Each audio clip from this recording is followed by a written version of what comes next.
Mee hunda dursaa namoonni viidiyoo kana argattanii ilaaltanii yoo yaattam jirtu nagaa keessanii isiniin jechuun barbaada. Nagaa kootti aansuudhaan har'aa wanta nuni waliin ilaallutu ta'a. Mee osoo waan har'a waliin ilaallu kana isinitti hin himiin dursaa seensaaf akka ta'utti waa'ee gola kitaaba afaan Oromoo isinin beeksisaa jechuudha. Isinuu kan beektan golli kitaaba afaan Oromoo adda durummaadhaan waggaa 5 fi sanaa ol kitaaba afaan Oromoon barreeffame irratti kan hojjechaa turedha. Keessumaayyuu namoonni yeroo sana nun hojjechaa turre nu bukkee dhaabbattanii nu jajjabeessaa turtan asumaan baay'ee galatoomaa horaa bulaa deebanaa isiniin jechuun barbaada. Haaluma gaaffii keessaniin immoo waan fooyyessinee bifa tekinooloojiitiin qabannee dhufnetu jira. Isas har'a kana isinitti mutaa jechuudha. Egaa golli kitaaba afaan Oromoo yeroo kitaaba afaan Oromoo irratti hojjechaa ture keessumaa kitaabni afaan Oromoo bifa salphaa ta'eedhaan karaa toora intarneetaa akka beeksifamuu fi inni kan biraa immoo dubbistoonni kitaaba barbaadan haardi koppii isaa karaa toora intarneetaa ajajatanii karaa gurgurtoota kitaaba afaan Oromoo kutaalee Oromiyaa keessatti argaman mara biraa akka isaan fudhachuu danda'an irratti kan hojjechaa turedha. Egaa suni dhugaa dubbachuudhaaf wantoota baay'ee chaalenji nu godhetu ture. Innis maal yoo naan jettanii kitaabni afaan Oromoo maxxansa jalqabaa erga maxxanfamee booda maxxansa lammaffaa maxxansiisuu yeroo baay'ee rakkisaadha. Sababiin isaa barreessitoonni yeroo isaanitti humna dhabantu mul'ata. Because kitaabni jalqaba maxxanfamtes dadhabbii barreessaa sanaa waan hin deebisneef lammaffaa maxxansiisuu irratti baay'ee rakkisaa ture. Egaa kitaaba sana galmeessinee kaanee dubbistoonni gaafa kitaaba sana ajajatanii kitaaba sana iddoo fuunee fi erginu dhabnee rakkachaa turre jechuudha. Kun keessumaa dhukkubbii mataa kan nuti ta'ee akkaataa nuti ittiin hojjenne akkaataa nuti ittiin hojjechuu hin dandeenye kan nu dhorkedha jechuudha. Akkuma danda'ameen yeroo baay'ee barreessaa kitaaba sanaa ni dubbisna. Barreessaa kitaaba sanaa erga dubbisnee kitaabni kee gabaarra hin jiru akkasii garuu namoonni hin barbaadu erga jenneeni booda yeroo baay'ee yaada barreessaan nu deebisu dhugaadha. Kitaabni sun dhabamuu mala garuu deebi'ee maxxansiisuudhaaf immoo baajennee isaallee akka hin qabne kan isaan nu deebisan jechuudha hedduun isaanii. Kun immoo yeroo baay'ee kitaabni sun gabaa marraallee akka badu kitaabni kun iyyuu barreeffameera jedhamee yerootti yaadatamuu hin dandeenye faarra yerootu ga'utu jira. Kitaabni barreeffame sun immoo deebi'ee iyyuu gabaarraa baduu isaarraa kan ka'e namoonni biraa kitaaba sana yaada biraatiin deebisanii kan isaan barreessan iyyuu yerootti argamatu ta'a jechaadha. Kana jechuun kitaabni barreeffame tokko kontentiinsaas mata dureensaas nama biraatiin qabatamee dhufuu danda'a jechaadha. Sababiin isaa kitaabni barreeffame sun iddoon itti ol kaa'amee karaa namni irraa ittiin adda baafatee kitaabni kunillee barreeffameera wayii hin barreeffamne jedhee ilaalee kitaaba barreessuudhaaf deemu sana fooyyeffachuu danda'u tokkollee hin jiraatu jechuudha. Sababiin isaa haardi koppiidha tokkicha maxxanfamaa gabaarraa ni bada.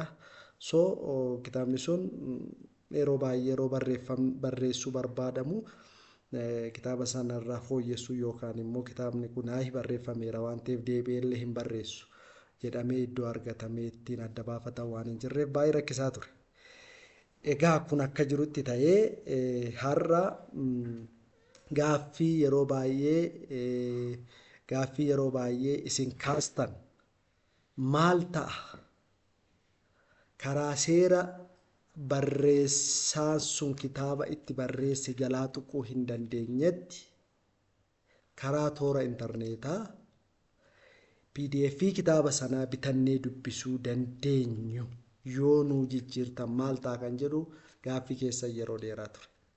Egaa nun gaaffii keessan fudhannee dhugaa dubbachuudhaaf gallee hin teenye Gaaffiin keessan nuufis yeroo baay'ee gaaffii guddaa waan nutti ta'uuf irra deddeebiidhaan bifa kamiyyoo hojjennee waan kun milkaa'uu danda'a kan jedhu irratti xiyyeeffannee hojjechaa turre jechuudha. Yaalii keenya yeroo dheeraa booda digital library kan jedhu isinii qabannee dhufnee jirra.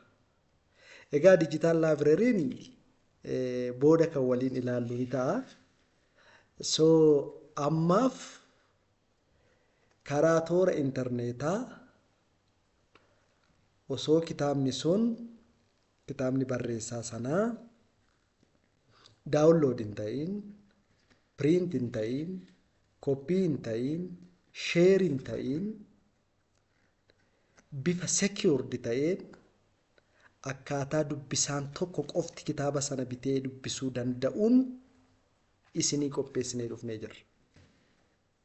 Congratulations nin jechuun barbaada dhugaa dubbachuudhaaf. Kun yeroo dheeraa biyya kana keessatti hin milkoofne darbee yeroo baay'ee wantoonni akka kanaa kan jiru Amaazonii irra kan jiru.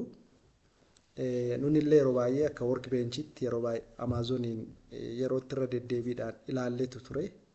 Sanarras waan fooyyessinee sanumaanis immoo waan sirreessinee digital library kan qabannee isiniif dhufne ta'a jechuudha. Kanaafuu barreessaan tokko digital library irra galee kitaaba isaa ni galmeeffata. Kitaaba isaa erga galmeeffatee abbummaa kitaaba isaa sana ni guulallaa fi erga guulallee adda baasnee hansaa ta'us erga barree booda karaa digital library akka inni dubbistoota bira ga'u goonaa jechuudha. Dubbistoonni kitaaba barbaadan adda baafatanii erga ajajatanii booda kitaaba sana tokkoffaa permanently bituu danda'u, lammaffaa ergifachuu danda'u. Nda'um yaada haaraa digital libraryin qabatee dhufe keessaa kitaaba karaa toora intarneetii ergifatamee dubbifatamee deebifamuu ni danda'ama. Kun waan yaada bareedaa isiniin illee gammachiisudha jedhee namana. Gaafa bitamus ta'ee gaafa ergifatamuu karaa toora intarneetaati kan inni geggeeffamu. Bitachuu gaafa barbaadu digital libraryin baankota garaagaraa faana teeleebirrii dabalatee payment integration raawwatee waan jiruuf kitaaba sana filatee erga bal'inaan yookaan detail kitaaba sana ilaalee booda rent yookaan immoo baay'ee gochuu danda'a. Sanaa booda paymentii geggeessaa jechuudha. Paymentii gaafa geggeessu offline geggeessuu danda'a. Online payment integration waan qabuufis geggeessuu danda'a jechuudha. Offline jechuun kaffaltii karaa toora akkaawuntii nun keenya sanaa erga kanfalee booda reference number or transaction ID kan jedhu jira. Isa fidee confirm godha. Sanaa booda ilaallee fi kitaaba sana gallakkisnaaf jechaadha. Kana gochuu kan danda'u Gmail isaatiin sign in godha. Kan bitachuu danda'us karaa Gmail sign in godhe sanaan jechuudha.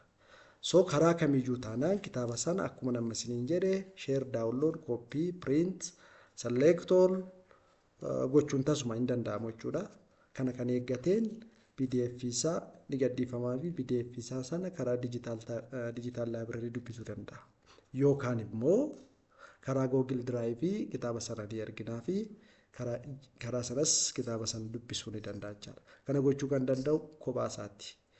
Egaa yaalii garaagaraa gochuu ni danda'ama. Kitaaba kana babal'isuudhaaf yookaan buusuudhaaf tasuma garuu teknooloojiin keenya kana ni eeyyamu jechuudha. Adda durummaan kan irratti hojjennes kana jechuudha.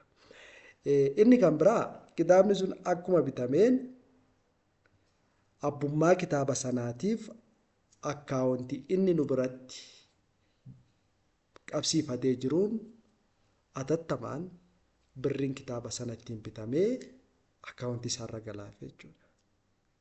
Kunis yaada baay'ee nama gammachiisudha.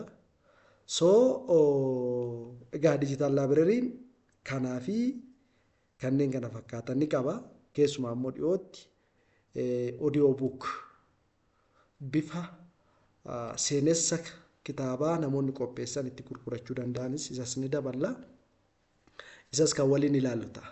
Mee har'aaf kana fakkaataa kan inni ittaanu kitaaba barreessitoonni akkamittiin kitaaba isaanii akka isaan galmeeffachuu danda'an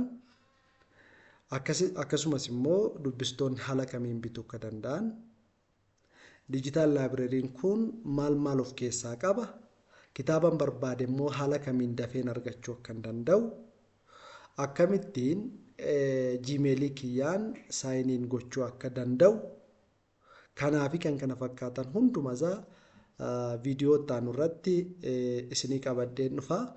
Har'aaf guddaa galatoomaa eebbifamaa bakka jirtanitti nagaan naa bulaa yooyyaa isiniin jechuun barbaada.